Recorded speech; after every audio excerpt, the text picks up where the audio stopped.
So first thing we want to focus on is that we've got a band that's light. I've got a video or a clip up top right now that shows you another way you can tie this, but there's a tip or a trick to doing it like this that helps us. So if you have TheraBand, yellow's the lightest, red's the heaviest, red's the medium, and green is as heavy as you want to go, because if you go too heavy, you're going to start recruiting other muscles, not your rotator cuff, and that's not what we want to do. So if you have no handle, I don't want it coming from the top. I obviously don't want it coming from the bottom. Kind of play around with it and have it come from the middle, because as we do this is a bit light here, but I want to stay in the middle of the camera.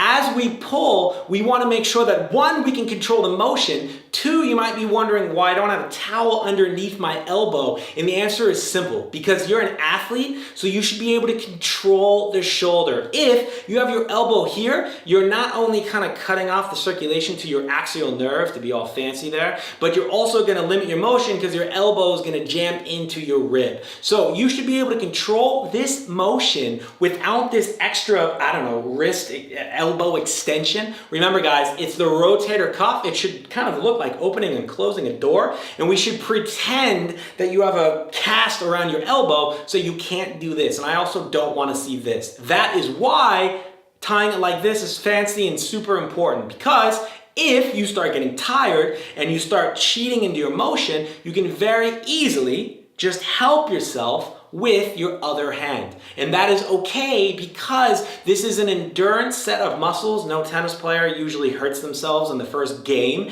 It's usually at the end when the mechanics start to fall in the forehand and their backhand, and they start hitting the ball incorrectly or late, when the shoulder starts to fall apart. So we want to work on that endurance of the muscle, which is why at the end, if you don't have any power left, it's okay to do this. Now, the difference between my mom's rehab program and Azarenka's is a pro tennis player or a high performance player like you should not take a break between this one and go to the other arm. Instead, you should then turn into the other camera here, but bam, and go at 90 degrees and continue your 15 or 20 or 30, a high rep amount with no break. And again, if you start kind of cheating and pulling like this, that's not a problem. That is where you can help yourself here. If your shoulder's already jammed up a little bit and you're trying to get it healthy, that's not a problem. Just drop it a little bit below 90 and move from here. If it gets too heavy, you can help yourself, you can move forward. But the most important thing is I don't want you cheating, because we need to work on that rotator cuff. Some research suggests that if we go over 7 pounds of pressure,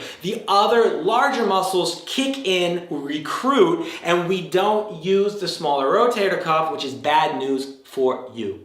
I said something about the TheraBand being a bit of a joke. None of my athletes or none of my tennis players need one of these. We use them because it's a fancy way, it's a nice way to really activate the shoulder, to get the motion that we want, and to let us know that everything is warmed up. However, 1,000 years ago, when we had shoulder issues, which I'm sure we did because we were like carrying logs and building houses, and well, more than 1,000 years ago, fighting dinosaurs, we also probably had some shoulder issues. But if we use natural motion, like handstands, inchworms, bear crawls, fill in the blank, then we are also recruiting the nervous system, which will realize that the larger muscles are not needed in these movements, and we can start to fire the small ones. So the handstand, which is going to be my video on Functional Friday, is perfect because we are really activating the entire body and we're using all of those stability muscles. Now, if you're a tennis player and you think, yeah, I can't do handstands because that hurts my wrist.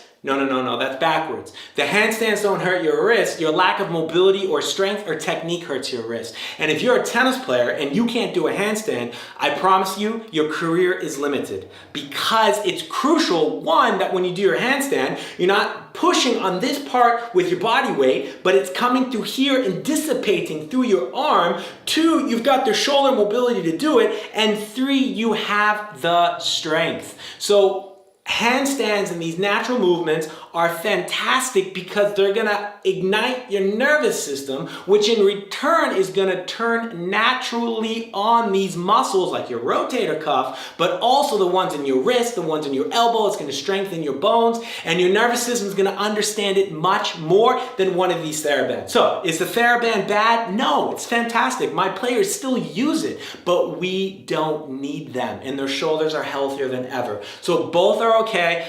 Tune in on Friday. Check out that functional Friday, with the handstand video. Learn more. Hit the link below for the free tennis specific program. And of course, subscribe and get every single video when you hit the bell on Tennis Tuesdays. Guys, until next week, follow me on every social possible, GTS Germany. I'm all over the place, and peace.